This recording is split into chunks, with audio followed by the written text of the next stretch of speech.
ओ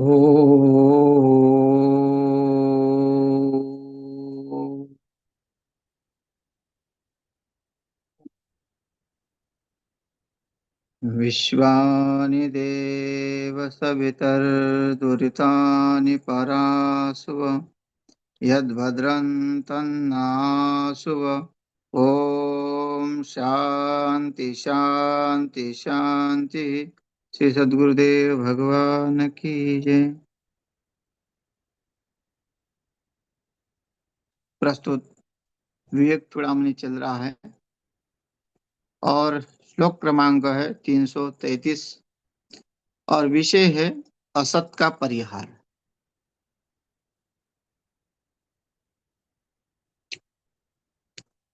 असत का परिहार करके सत्य की ओर बढ़ना, यही मुख्य लक्ष्य है।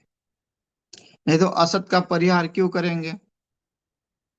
असत में क्या दोष है फिर? असत तो अ, दोष ही दोष है, क्योंकि जो सत्य नहीं है तो उसमें क्या सही होगा। इसलिए कहते हैं कि और असत क्या है? जो वस्तु है ही नहीं, जो वस्तु है ही नहीं उसके ऊपर हम जो है अधिकार जमा रहे हैं या फिर उसको स्वीकार कर रहे हैं, है ना। स्वप्न है नहीं, सत्य है नहीं, फिर भी स्वप्न का विचार करते हैं कि आज मुझे ऐसा स्वप्न पड़ा तो इसका क्या फायदा होगा, है ना। लोग जो है फोन में चेक करते रहते हैं कि आज इस स्वप्न का क्या फायदा होगा, ऐसा स्वप्न पड़ने से क्या होगा। तो देखो, जो सत्य है नहीं उसको भी सत्य घटित करने के लिए लगे हुए हैं। तो कहते हैं जो सत्य को सत्य का मंथन करता है वही विमुक्त है। सत्याभिसंधान रतो विमुक्तो महत्त्वमात्मीयमुपैति नित्यम्। मिथ्याभिसंधान रतस्तु नश्येत् दृष्टं तदेतत् यचोरचोरयोः। सत्याभिसंधानरतः, सत तत्व मतलब आत्म तत्व की खोज में लगा हुआ, अनुसंधान करना। अनुसंधान क्या है कि जो विवेक है, विवेक क्या करता है? सत्य और असत्य में निर्णय करता है। जैसे शाहमुर्ग होता है पक्षी, वो दूध और पानी का अनुसंधान करता है, दूध को अलग करता है और पानी को अलग करता है। वैसे महापुरुष क्या करते हैं? जगत को अलग करते हैं और ब्रह्म को अलग करते हैं। जगत में ब्रह्म का अनुसंधान करते हैं, है ना। कि ये जो अपना पंच महाभूतों का शरीर है, उस शरीर के माध्यम से उस ब्रह्मत्व की प्राप्ति कैसी होगी, इसमें वो विचार करते हैं और फिर जो है मुक्त हो जाते हैं। विमुक्त, भाई मुक्त क्यों कहा, विमुक्त क्यों कहा? तो वो किस में बंधे हुए थे? हमें पहले ये सोचना पड़ेगा, क्योंकि शब्द कैसा है? मुक्त या मुक्ति। तो ये मुक्ति शब्द कहाँ से आया? कहीं ना कहीं हम बंधन में हैं, इसलिए वो मुक्त शब्द आया, है ना। अगर बंधन में नहीं होते तो हमें मुक्ति की इच्छा भी नहीं होती। यहाँ कहाँ विमुक्त, मुक्त हो जाता है वो। तो वो मुक्त किस से हो जाता है? एक तो शरीर शांत हो जाता है तो वो संसार से मुक्त हो जाता है ना। शरीर पंचमहाभूतों का चला गया तो वो मुक्त हो गया। लेकिन शास्त्र ये कहता है कि वो मुक्त नहीं हुआ, खाली उनका उन्होंने पंच महाभूतों का शरीर छोड़ा, बाकी उसके जो कर्म है वो तो उसके साथ ही चले गए, फिर उसके कर्म के अनुसार उसकी गति हो गई है ना। जिस जैसे उसने कर्म किए उसके अनुसार उसकी गति हो गई, वो मुक्त नहीं हुआ। तो मुक्त किसको कहा है? जो संसार में रहते हुए भी संसारी वस्तुओं को, जो वस्तुओं से जो आकर्षित नहीं होता, संसारी विषयों में विषय उसमें रहते हुए भी विषय के बंधन में नहीं रहता। देखिए भगवान क्या कहते हैं कि विषय मुझ में नहीं रहते, आ, मुझ में विषय नहीं रहते, मैं विषयों में ही रहता हूँ, मैं विषयों में रहता हूँ। वैसे ही महापुरुष से मतलब संसार तो दूर नहीं होगा, संसार में रहेंगे, लेकिन संसार में वो नहीं रहेंगे, संसार से वो लिप्त नहीं रहेंगे। वही मुक्तता है। फर्क ज्यादा नहीं। जो मूड है, मूड क्या है कि संसार के बंधनों में पूर्ण रूप से वासना से आकर्षित होता है, संसार की जो इच्छा है उसमें जो लिप्त रहता है।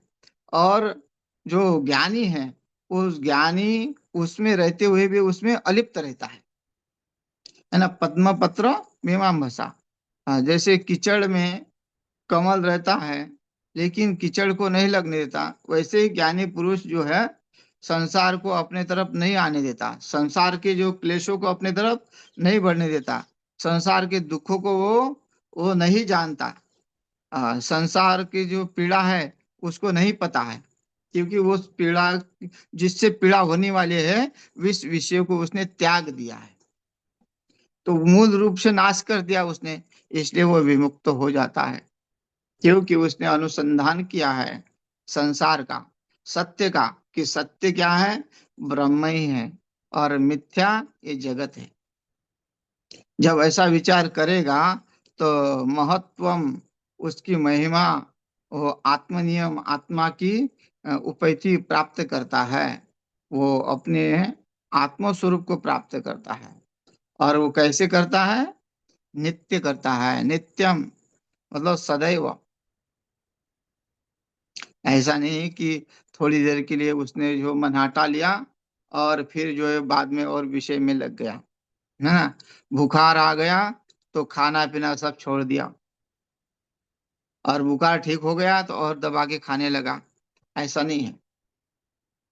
वो हमेशा एक जैसा ही भाव उसमें रहता है। और मिथ्या विसंधानतः, जो नित्य को जब सदैव वो प्राप्त होता है, तो मिथ्या विसंधानतः, जो मिथ्या दृश्य प्रपंच का अनुसंधान करता है, तो तू किंतु नश्य नष्ट हो जाता है, फिर वो प्रपंच ही नष्ट हो जाता है। क्योंकि मिथ्या अनुसंधान उसने कर लिया, सत्य का अनुसंधान उसने कर लिया, तो वो प्रपंच नष्ट हो जाता है। दृश्यम देखा, ऐसा जगह देखा जाता है। तद ये तत् वह अ, यह है जो कि अचोर चोर हो, चोर और अचोर जैसे नहीं है। जैसे चोर है, चोरी करता है, और चोरी करने के बाद जो पकड़ा जाता है ना, तो वो चोर नहीं है। चोर वो है जो कभी पकड़ा ना जाए, ऐसा। वैसे जो ब्रह्मज्ञानी वो है जो कभी विषयों के साथ जो है लिप्त ना रहे, हो जाए, या विषयों देखा जाता है ना, चोर चोरी करते हुए देखा जाता है कि इसने चोरी की लेकिन पकड़ा नहीं गया। तो वैसे ही संसार में रहते हुए महापुरुष देखा जाता है, लेकिन वो संसार में नहीं रहता, ऐसा ही इनका कहना है। आगे श्लोक में कहते हैं, यतीर सदुन संधि बंध हेतु विहाय स्वयमयमहमस्मि त्यक्त्वा दुष्ट एव तिष्ठेत् सुखयति मनुति निष्ठा ब्राह्मणे स्वानुभूत्या हरति परम विद्या कार्य दुखम प्रतितम। यदि कहते हैं कि यति मतलब जो साधक है, जो असत का अनुसंधान करता है, यदि यति असद अनुसंधि बंध हेतु विवाह, जो अनुसंधान करता है मिथ्या वस्तुओं के अवलंबन पर। मिथ्या वस्तु क्या है? जो बाह्य प्रपंच, जो बाह्य विषय है, जो दिखते हैं विषय दृष्टि से, लेकिन वो नित्य नहीं है, वो हमेशा बदलते रहते हैं। हमेशा जो उसका जो है प्रादुर्भाव होता रहता है और विलय होता रहता है ना। जो नई नई वस्तु निकलती रहती है, पुराने वस्तु नष्ट हो जाती है। घर में नए जो है मेहमान आते रहते हैं, बच्चे होते रहते हैं, बूढ़े निकलते रहते हैं। तो ये ऐसा थोड़ी है कि बूढ़े भी हो गए एक साथ और सब इकट्ठा हो गए। हाँ, ऐसा नहीं है। क्यों? क्योंकि अगर हम बोलेंगे भाई हमने हमारा परदादा को नहीं देखा, लेकिन हुए हैं, हुए तो है, लेकिन नहीं देखा, तो उसके लिए क्या वो मिथ्या ही है ना। मतलब वो जैसे स्वप्न में हुआ, लेकिन वो हमने अनुभव नहीं किया। स्वप्न में जो कार्य हुआ है वो हमने अनुभव नहीं किया है। तो वैसे ही ये जो मिथ्या जगत है, वो मिथ्या जगत का जो अनुभव नहीं होता उसको, क्योंकि वो मिथ्या जगत उसके लिए है ही नहीं।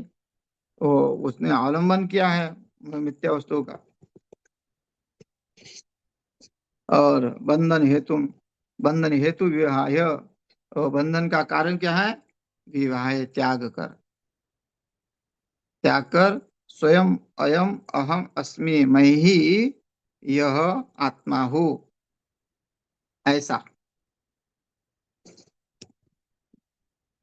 जिसको ये प्रतीत हो गया कि स्वयं अहम अस्मि इति आत्मदुष्टैव तिष्ठेत्, मेरे सिवा दूसरा यहाँ कोई है ही नहीं। ब्रह्म सर्वम खलविदम ब्रह्म, ऐसा जिसका अनुभव हुआ है ना। क्यों? त्याग विवाह है, उसने ये असत अनुसंधान का त्याग किया है, उसको स्वीकार नहीं किया है ना। मिथ्या वस्तु का आलंबन नहीं किया, उसने उसका त्याग किया है। इसलिए उसको जो है आ, मैं आत्मा हूँ ऐसी आ, अनुभूति हुई गई है। आत्मदृष्टि से ही तिष्ठेत, वो बने रहता है, बना रहता है। सुखयति परमानंद वो परमानंद होता है। सुखयति नंद निष्ठा ब्राह्मणी स्वानुभूत्या, जो उसी में रममान रहता है, उस ब्रह्म में रममान रहते उसमें निष्ठा रखता है। ब्राह्मणी स्वानुभूत्या, ब्रह्म, जो ब्रह्म से जो आपत्ति ब्राह्मणी, उसमें ब्रह्म में ही वो आत्मानुभव सहित, मतलब वो अपरोक्ष अनुभूति की प्राप्ति करता है। अपरोक्ष अनुभूति क्या है? स्वयं के सिवा और दूसरा कुछ भी नहीं है, आत्मा अनुभूति है ना। अ, जो आत्मा अनुभूति है वो उसके सिवा जो है आनंद और दूसरा कोई है नहीं, ऐसा जिसका जो है विचार हो गया। और फिर उसके जो जितने भी कष्ट है वो सब हरण होते, हरती दूर करती है। वो आत्मा अनुभव सहित जो है सब कष्ट को दूर करता है। परम हरति परम विद्यत कार्य दुख खम प्रतीतम, जैसे आ, परम ही तरह अविद्या कार्यम दुखम, अविद्या जनित दुख प्रतीतम अनुभव होता था। अविद्या से जो अविद्या का जो कार्य है उससे क्या हुआ, दुख का प्रतीत होता था। लेकिन जब उसने अपने ब्रह्म में निष्ठा रखी, सुख इति ननु निष्ठा ब्रह्मणि, जो ब्रह्म में निष्ठा रखता है तो उसका जो दुख का नाश हो जाता है। अविद्या जनित दुख प्रतीत जो अनुभव होता था वो नहीं हो रहा है। इसलिए साधक को चाहिए कि वो असत पदार्थों के चिंतन को छोड़कर जो साक्षात ब्रह्म मैं हूँ, स्वयं हूँ, ऐसी आत्मदृष्टि बनाए रखना चाहिए।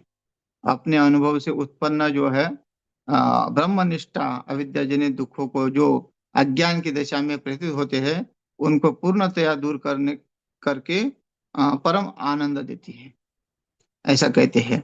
तो अर्थात मतलब विषय वस्तु पर सतत चिंतन करते रहना ही बंधन का कारण होता है।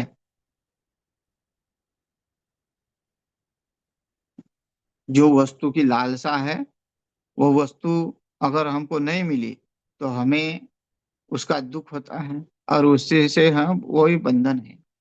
तो ये बंधन छोड़ने के लिए जो है हमें सत्य का सहारा लेना पड़ेगा। जब आसक्ति और राग द्वेष मानसिक क्षितिज जो आवृत्त कर देते हैं तब जीवन के उच्च लक्ष्य भी ढक जाते हैं उसमें, है ना। अगर हम छोटे छोटे पदार्थों में ध्यान देते रहते हैं तो हमें बड़े की प्राप्ति कब होगी। अगर हम जो धर्म कार्य करना है, धर्म कार्य से जो स्वर्ग की प्राप्ति होती है ना, यज्ञ आदि से, अगर हम यज्ञ आदि को न करते हुए घर में ही सुख सुविधा को देखेंगे, घर में ही बोलेंगे हम घर को ही स्वर्ग बनाएंगे, लेकिन हमने अपने मन की पूर्ति के लिए थोड़ा सा घर में अ,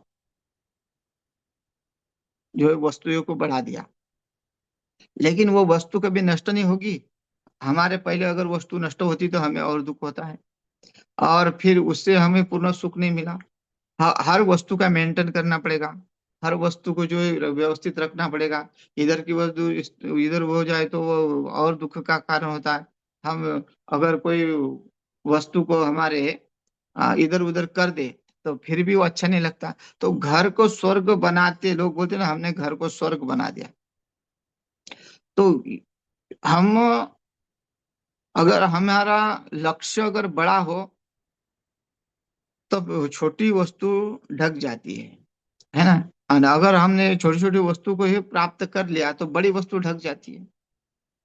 बड़ी वस्तु हमें प्राप्त नहीं होगी, इससे स्वर्ग प्राप्त नहीं होगा फिर। और स्वर्ग को अगर हमने ढक लिया, छोटी मोटी स्वर्ग को भी हमने त्याग दिया तो हमें मोक्ष की प्राप्ति होगी, मोक्ष को प्राप्त हो जाएंगे। अज्ञान हमारा नष्ट हो जाएगा। लेकिन पहले हमें विचार करना पड़ेगा कि जो संसार है, संसार की कोई भी वस्तु, ये नहीं कि केवल जड़ वस्तु है, चैतन्य भी कोई भी हो, वो उसमें हम जो रत है, वो रत होने से हमको क्या फायदा है। अगर हमें कुछ फायदा हो रहा है और लग रहा है कि हाँ इससे हमारा मन जो है संतुष्ट है, तब तो ठीक है। लेकिन हमारा मन एक से कभी संतुष्ट नहीं होता। जो वस्तु हमारे पास है उससे हम संतुष्ट नहीं है। जो बाहर वस्तु है वो हमें आकर्षित करती है ना। सबसे ज्यादा बाहर की वस्तु आकर्षित करती है। हमारे पास गाड़ी होने से वो गाड़ी हमें जितना सुख नहीं देती जितनी बाहर की वस्तु हमें आकर्षित हो रही है, सुख दे रही है। वाह, ये बढ़िया गाड़ी है, ये बढ़िया घर है, ये बढ़िया मकान है ना। अपनी सुंदरता को छोड़ के दूसरी सुंदरता को देखना, ये देखो, मतलब अगर उससे कोई सुंदर है तो वो उसको आकर्षित है। तो ये क्या है कि हम जो है बाहरी वस्तु के ऊपर जो है जितने लिप्त हो रहे हैं, और उसी में हमारा जो है समय नष्ट हो रहा है। वो समय अगर हम अपने अंदर की तरफ, भीतर की तरफ जो है वो लगाएंगे तो वो निश्चित ही जो व्यापकता है वो व्यापकता हमारे में आएगी। इसलिए तो धर्मराज को कहा कि जाओ बुरे आदमी देख के ले आओ। दुर्योधन को कहा जाओ अच्छा आदमी देख के लाओ, क्योंकि ना बुरा बाहर था ना अच्छा बाहर था, सब अंदर ही है ना। धर्मराज ने देखा कि बाहर कोई बुरा है नहीं, क्योंकि वो स्वयं अंदर से बुरा नहीं है, स्वयं अंदर से जो है ठीक ठाक है, तो उसको बाहर का जगत भी जो है अच्छा लगने लगेगा। और जो अंदर से भीतर से अंदर भीतर जो कचरा भरा हुआ है, अंदर विषय पड़े हैं, तो उसके बाहर के विषय जो है पूर्ण रूप से वैसे दिखेंगे। तो यहाँ मतलब जैसा हमने अपने आप को बनाया वैसा ही हमको दिखेगा। तो या जो बनाया है वो भी सत्य नहीं है, और जो दिख रहा है वो भी सत्य नहीं है, क्योंकि वो सब दोनों ने ही ढक रखा है सत्य को। तो इसलिए यहाँ जो अपने उच्च लक्ष्य को प्राप्त करना था, हमने अपने जीवन मुक्त की ओर हमें बढ़ना था, लेकिन हम जीवन मुक्त की ओर नहीं बढ़े। हम किसकी ओर बढ़े? संसार की ओर बढ़े। संसार के जो कार्य है, कार्य को बढ़ा रहे हैं।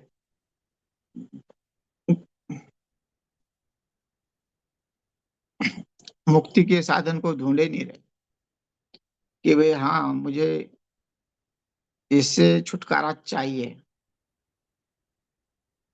कोई कहीं जगह पे, कहीं किसी जगह पे भी रहो, वो जगह में उसको शांति नहीं है। भारत वाला सोचता है कि अमेरिका में सुख है, और अमेरिका वाले सोचते हैं भारत में सुख है ना। तो ये थोड़ा बहुत 19-20 का है, लेकिन ऐसा थोड़ा बहुत तो विचार आता ही है, अरे यार उसके तो अपना ही देश ठीक है, और यहाँ सोचते हैं, अरे यहाँ सब झंझट है, चलो कोई वहां देखेगा नहीं, डांटेगा नहीं, बोलेगा नहीं, उधर चलो। तो ये क्या है? मतलब संतुष्टि नहीं है कहीं भी रहने से। तो संतुष्टि कब होगी? जब वो अनुसंधान करेगा अपना। हाँ। और स्वयं को ही पहचानेगा कि मेरे से दूसरा और कोई है नहीं, क्योंकि दूसरा होता है तभी दुख होता है। तो वो अपने उच्च लक्ष्य को नहीं ढकेगा, उच्च लक्ष्य को प्राप्त करेगा। हमेशा उच्च लक्ष्य को ही प्राप्त करना चाहिए। पहले तो स्वर्ग की कामना करो, स्वर्ग की कामना के बाद मोक्ष की कामना करो, यही लक्ष्य है। और साधारण साधारण सा यही जीवन में इतना ही सुख मिल गया तो क्या फायदा। इसलिए वो लक्ष्य की ओर ढक जाते हैं, और सत्यनिष्ठा जीवन जीने के लिए आवश्यक जीवन मूल्य भी धुंधले पड़ जाते हैं, है ना। अंधकार छा जाता है जीवन में। हाँ। तो क्या होता है फिर? हम समझौता करने लगते हैं, समझौता करते हैं अपने आप में ही, और फिर जो है उसी में बाध्य होते हैं। बंध गए हम। हमने मान लिया कि अब इतना ही सुख है, हमारी क्षमता नहीं है, हम क्या कर सकते हैं, अब हमारा बुढ़ापा आ गया है, हम कहाँ जाएंगे, है ना। हमने आपको बांध लिया, अब क्षमता हमारी खत्म हो गई, विचार शैली हमारी समाप्त हो गई। तो इसलिए कहा गया है कि आध्यात्मिक जीवन मूल्यों को जीने की कोशिश में लगा हुआ उस साधक को जो असत चिंतन करना एकदम छोड़ देना चाहिए। ऐसा कर देने के बाद धीरे धीरे वो अनुभव होने लगता है। उसका आत्म तत्व की सर्वत्र विद्यमान है, आत्मा का अपरोक्ष अनुभव अज्ञान जनित सब क्लेशों को एक बार की ही दूर कर देता है। ऐसा कहते हैं कि बाह्य अनुसंधि परिवर्धयत फलम दुर्वासनामेव ततस्ततोऽधिकाम् ज्ञात्वा विवेकैः परिहृत्य बाह्यं स्वात्मनुसन्धि विदधीत नित्यम्। बाह्य अनुसंधि, बाह्य विषयों का चिंतन परिवर्धय, अभिवृद्धि करेगा, है ना। बाह्य अनुसंधि परिवर्धयत फलम, जो बाह्य जगत है वो तो बढ़ता ही जाएगा। जितना संसार इकट्ठा करो उतना ही कम। एक जगह जगह मिल गई तो दूसरी जगह लेने की इच्छा होती ही रहती है ना। बाह्य अनुसंधि, तो बाह्य अनुसंधि बाह्य विषयों का चिंतन करते करते परिवर्धयत, अभिवृद्धि करेगा। फलम, उसके फल क्या है? अर्थात वासनाओं को दुर्वासनम, वो दुर्वासनाम, बुरी वासनाओं को ही केवल ततः ततः अधिकतम अपेक्षाकृत अधिक अधिक ज्ञात्वा, यह जानकर विवेक विवेक द्वारा प्रवृत्ति त्याग कर देता है। कौन? जो अपने स्वात्म अनुसंधान में नित्य रहता है, वो बाह्य विषयों का चिंतन, अभिवृद्धि, ये सब उसके फल, वासना, दुर्वासना, बुरी वासना, ये सब केवल जो है अपेक्षाकृत करता है, उसकी अपेक्षाकृत वो जानकर विवेक के द्वारा, है ना? संसार में रहता हुआ भी, संसार के कार्य करता हुआ भी उसमें लिप्त नहीं रहता। हाँ, वो उसका परित्याग कर बाह्य विचार करता है और आत्मा अनुसंधान निरंतर चिंतन में रहता है और अपने आप को ही लगाए रहता है, नित्य मतलब सदा अपने आप में लगा रहता है। विषय, बाह्य विषयों का चिंतन अपने दुर्वासना रूपी फल को ही अधिकाधिक बढ़ाएगा।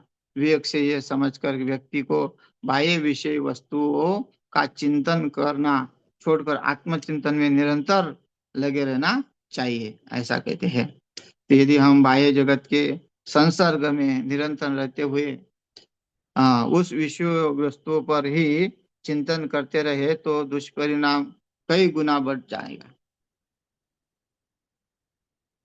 है ना? उसका दुष्परिणाम होता ही रहता है फिर। और ये दुष्परिणाम कौन से होंगे? तो बाह्य जगत के संसर्ग का अनिवार्य परिणाम है वासना का उदय। और ये वासनाएं, इच्छाएं और मन विक्षेप के रूप में प्रकट होती रहती है। मन चंचल होता रहता है। मन एकाग्रता नहीं रहता, साधना भजन में लगता नहीं है, क्योंकि मन हमेशा वासनाओं में दौड़ता रहता है, उलझने बढ़ती रहती है। बहिर्मुखी होने से जो विक्षेप कई गुना बढ़ जाता है, फिर वो डिप्रेशन में चला जाता है, क्योंकि उसको कहीं भी शांति नहीं है, उसकी इच्छाएं कभी समाप्त नहीं होती। मन के भीतर वासना इच्छाएं तीव्र गति से बढ़ती जाती है। इसके बाद वो स्वयं अपनी ही वासनाओं के प्रेरित होकर अधिकाधिक इच्छाएं जन्म लेती है। कितने वासनाओं से जो है वो जन्म ले, एक वासना समाप्त हो गई, दूसरी वासनाओं ने जन्म ले लिया। हाँ, ये घना चक्कर चलता रहता है उसका। वो कभी उसका समाप्त नहीं होती इच्छा है। जब तक मृत्यु को अपने प्राप्त नहीं होता, तब तक उसकी इच्छाएं पूर्ति जो है होती नहीं। मरने तक वो अपने संकल्प करता रहता है कि अगर पोता है तो पोते की भी शादी में देख के जाओ, उसके शादी में ये कार्य करूँ, वो कार्य करूँ। तो ये क्या है? वो चक्कर में पड़ा हुआ है। हाँ, यहाँ तक कि अंत में हमारा सारा ध्यान इन्हीं में लग जाता है और हम एक अंतहीन संघर्षों को क्षेत्र में हमें अपने आप को धकेल देते हैं। वो कभी बाहर नहीं निकलते फिर। अ, और फिर व्यक्तित्व तो इतना कुरूप होता है कि हमें हमारी कोई पहचान ही नहीं है। विषय के चक्कर में ऐसे पड़े रहे, ऐसे पड़े रहे कि विवेक शक्ति नष्ट हो गई, फिर हमें कोई पहचान ही नहीं रहा। हाँ, नीरस हो गए, और नीरस होने के बाद उसकी कोई कीमत नहीं है। संसार को भोगते भोगते इतना सब कुछ था, लेकिन जब बुढ़ापा आ जाता है तो वही ठोकरे खाने लग जाते हैं।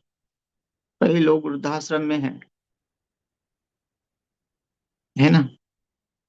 और कहीं की बुढ़ापे में केवल महात्मा ही ऐसा है कि जितना जैसे फल होता है ना, परिपक्व होता है, उतना मिठास होता है। और महात्मा का जीवन वैसा है। और जो जो विवेकहीन होता है, जो संसार में ग्रस्त में जो है पूर्ण रूप से लिप्त रहकर संसार को भोगता है, वो रसहीन होता है। तो वो रसहीन वस्तु को कोई मुंह लगाता है? वो सब फेंक देता है, इसमें कोई रस नहीं है। कोई उसको छुआगे नहीं, छुएगा भी नहीं, काम का नहीं है। गला फलासल है, फल है ना? और समय समय से पक रहा है तो बड़ा मिठास होता है। और एकदम जो गल गया है, गलता क्यों है? क्योंकि उस फल को जो है अच्छी तरह रखा नहीं गया, वो हर हर इसमें ढल गया है, तो उसका जो है स्वभाव जो है समाप्त हो गया है। और जो रस वाला फल है उसको व्यवस्थित रखा गया है। नियम, नियम है ना, नियम नियम से जो है अपने साधन चतुष्टय से वो अपने आप को बराबर ढंग से रखा है उसने इसलिए वो जैसा का वैसा बराबर रहा है, तो उसको मान्यता है।